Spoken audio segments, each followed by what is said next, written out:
misy sonteny voatonoko aminao raha toka misy intsokely no efaiky tsy azo atao fa olona ihany ao miarina fa tsy afaky ako mandisafa tsy maintsy maso lavaka raha toka misy sonteny voatonoko aminao raha toka misy intsokely no efaiky tsy azo atao fa olona ihany ao miarina fa tsy afaky ako mandisafa tsy maintsy maso lavaka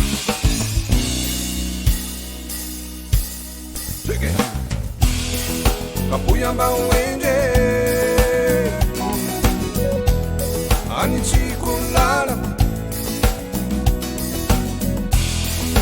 tsara voatinendy atolonga ifara fazaza vao mamindra ny foko sy ny fanaika ny andrandranao andrindra ny zavatra mangatako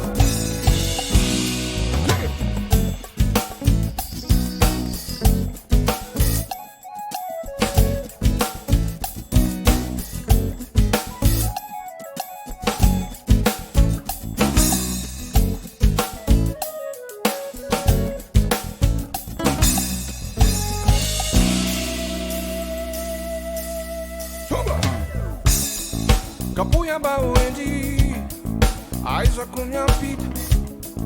toroy ny famarinanao ansirako reo di